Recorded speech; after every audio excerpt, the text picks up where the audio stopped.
Olá pessoal, bem-vindos ao canal O Mundo de Ferro. No vídeo de hoje vamos falar sobre aspectos da refrigeração na usinagem, ou seja, usinando com refrigeração. Se você gosta de usinagem, já se inscreve no canal e vem comigo. Eu sou Jonathan Venâncio e você está no canal O Mundo de Ferro.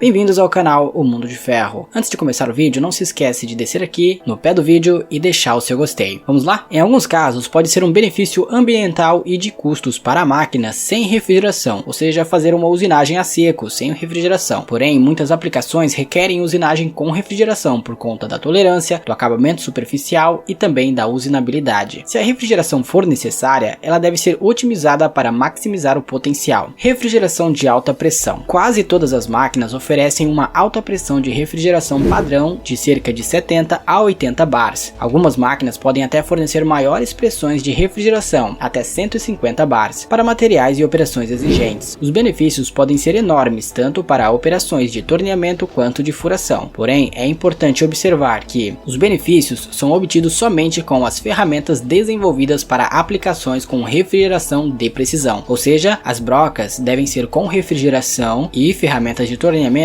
com jatos direcionados. A pressão de refrigeração necessária para quebrar os cavacos para ferramentas de torneamento dependem do desenho do olhal, do material usinado, da profundidade de corte e do avanço. E também a vazão de refrigeração necessária depende da pressão e da área total dos canais da ferramenta. Selecione as ferramentas e a bomba, ou seja, a pressão e vazão corretas para cada aplicação. O sistema de refrigeração de alta pressão corretamente utilizado proporciona rápido retorno devido ao aumento da utilização da máquina e ao aumento da eficiência de usinagem. Não ache que a refrigeração é apenas um custo. Na verdade, ela é um investimento que lhe traz retorno. Benefícios na usinagem com refrigeração. Ao combinar a alta pressão com ferramentas de corte otimizadas e troca rápida, você vai ter muitos benefícios. Quais são esses benefícios? Primeiramente, controle de cavacos. O controle de cavacos elimina dois dos principais inimigos da produção, quando a luz de alerta acende, a luz vermelha. Primeiro seria paradas de máquinas por cavacos longos que ficam presos ao redor da ferramenta ou da peça, e 2, o serviço, pois os cavacos que ficam presos na esteira transportadora, o operador tem que às vezes perder horas, minutos, né, se você for comparar isso aí num mês inteiro, retirando aquele material, amassando ou tendo que destravar da esteira. E o segundo benefício é o escoamento de cavacos na furação. A refrigeração interna ajuda a escoar os cavacos, evitando o entupimento no canal. Temos a posição fixa no olhal, que tira a necessidade de configurações para o operador, o que significa maior utilização da máquina, não precisa ficar mexendo lá o caninho de refrigeração, se já tiver na ferramenta. Proporciona velocidade de corte mais alta, proporcionando assim maior eficiência de usinagem, menos tempo de peça e outros benefícios. Vamos falar agora sobre a refrigeração de precisão com alta pressão. A alta pressão de refrigeração na máquina, juntamente às modernas ferramentas de torneamento que possuem olhais, podem proporcionar um jato de alta velocidade. Os jatos de refrigeração são direcionados para a zona de corte, na face de saída da pastilha, e agem como uma cunha hidráulica para levantar os cavacos. Isso diminui o contato entre a pastilha e o material, ajudando a reduzir as forças de corte, diminuindo a temperatura e melhorando o escoamento de cavacos. Vamos ver agora os princípios de refrigeração de alta pressão. Como mostra a imagem, a pressão P é a força por área da unidade. Ela é medida em Pascal, ou seja, newtons metros, e também em bar. Um bar é igual a 0,1 megapascal. A faixa inferior, V, é o volume deslocado por unidade de tempo, medido em litros por minuto. E também temos a velocidade, W, que é a velocidade que o fluido se move através de um tubo. Reduzir a área de saída aumenta a velocidade do jato e ao mesmo tempo reduz a vazão por uma determinada pressão. É aquela lógica, quanto maior a pressão, menor o volume, e vice-versa também. Utilizar os olhais otimizados de diâmetro pequeno produz um jato laminar preciso. Você vai usar menos refrigerante, vai ter uma pressão maior e mais eficiência na refrigeração. Veja esta imagem que ilustra bem. Na velocidade de vazão 1, W1, não temos o afunilamento, o que mantém a pressão e vazão uniforme. Já a 2, temos um afunilamento, onde força o líquido passar por um furo menor, assim gerando mais pressão e diminuindo a vazão. No diagrama que está aparecendo na sua tela, a vazão de volume necessária é mostrada em relação ao diâmetro do olhal, para uma pressão fixa de 80 bars. Ao usar olhais com diâmetros pequenos, os jatos jatos de alta velocidade podem ser produzidos e, ao mesmo tempo, reduz a vazão e a energia necessárias se comparado ao sistema de refrigeração tradicionais. Veja que no eixo Y, ou seja, o eixo vertical, temos a vazão, que é em litros por minuto. Com um diâmetro de 3 milímetros, um olhar precisa de cerca de 40 bars. Para atingir 80 bars, necessitaria 2 olhares, que está no eixo X. Já com um olhar de 1 milímetro, você precisa de muito menos pressão, exigindo menos do equipamento. Veja que com 5 olhares, você não usa tanta pressão quanto um olhar com diâmetro de 3 milímetros. Realmente faz muita diferença. Requisitos da bomba. As exigências necessárias para a bomba aplicar a refrigeração de alta pressão de forma correta são pressão e vazão. Primeiramente, vamos falar sobre a pressão. O requisito de pressão para quebrar o cavaco varia dependendo do material e dos parâmetros de corte. 80 bars é suficiente para a maioria das aplicações. Pressões mais altas, até 150 bars, são usadas para cavacos difíceis de quebrar em materiais como Inconel e Superduplex. Vazão. A vazão necessária é determinada pelo número e o diâmetro das saídas de refrigeração. Para isso, use um filtro de 20 microns. No torneamento, se usar o porta-ferramentas com 3 olhares de refrigeração de 1 milímetro, a exigência de vazão é de 20 litros por minuto, por posição da ferramenta. Porém, é importante considerar o número de ferramentas sendo usinadas com refrigeração ao mesmo tempo, ou seja, você tem que fazer um cálculo, que seria o número de ferramentas vezes 20 litros por minuto. Por causa do tamanho da máquina, um tanque grande é necessário para fornecer o tempo de circulação. Agora, em furação, o diâmetro dos furos de refrigeração na broca aumentam com o diâmetro da broca, o que significa que quanto maior a taxa de vazão necessária, maior o diâmetro da broca. O objetivo é o volume de vazão e não a pressão. É recomendada uma bomba de pressão variável e o uso de pressões inferiores com brocas de maior diâmetro. Na tela você estava vendo a relação de pressão para diâmetro de broca. Conexão para refrigeração. Um dos grandes benefícios de usar o sistema de refrigeração de alta pressão é a redução do ajuste do tubo da refrigeração. Com os tubos externos, normalmente são necessárias 2 ou 3 tentativas para conseguir a posição correta de refrigeração, e às vezes quando a ferramenta entra no corte, a refrigeração sai do lugar que você precisa. Com frequência, o controle de cavacos ruim bloqueia o tubo e o reajuste é uma ocorrência comum que causa processo inconsistente e um alerta acende. Ao utilizar porta-ferramentas com olhares de precisão, o fornecimento de refrigeração da ferramenta para a aresta de corte é fixo, mas a refrigeração ainda precisa ser conectada ao porta-ferramentas. As conexões do tubo podem ser usadas em um suporte convencional, porém isso aumentará o tempo de setup para cada vez que a ferramenta for trocada. Além disso, cria-se interferência, além de problemas com o cavaco. A melhor solução é usar a troca rápida, uma solução plug and play. A refrigeração é permanentemente ligada à unidade de fixação do porta-ferramentas. Com essas soluções, a usinagem com refrigeração de alta pressão tem um benefício extra de reduzir o tempo de setup durante o controle de cavacos e aumentar a eficiência de usinagem. Conexão da refrigeração em máquinas com cabeçote móvel. O fornecimento de refrigeração em uma máquina com cabeçote móvel varia consideravelmente se comparada a um centro de torneamento. O óleo sintético é usado no lugar de emulsão para dar suporte à construção do percurso da guia deslizante e é fornecido a todas as ferramentas de forma simultânea, independentemente de qual ferramenta esteja em corte. Embora a maioria das máquinas seja fornecida com bombas de alta pressão, sem ferramentas otimizadas, a área de fornecimento da refrigeração, que é o diâmetro da saída da refrigeração vezes o número de saídas, provavelmente será muito grande para a capacidade de vazão da bomba, e assim a pressão máxima não será alcançada. É importante reduzir a área de fornecimento dessa seguinte forma: primeiro, usando ferramentas com refrigeração interna e bloqueando o fornecimento externo a essas ferramentas, e segundo, otimizando a área de fornecimento de refrigeração para minimizar a vazão necessária. E você, usina a seco ou usina com refrigeração? Deixa aqui nos comentários como é aí na sua empresa. No mais, obrigado por assistir até aqui, não se esqueça de curtir, compartilhar, de comentar e também de se inscrever no canal. Eu sou Jonathan Venâncio e você assistiu a mais um vídeo no canal O Mundo de Ferro.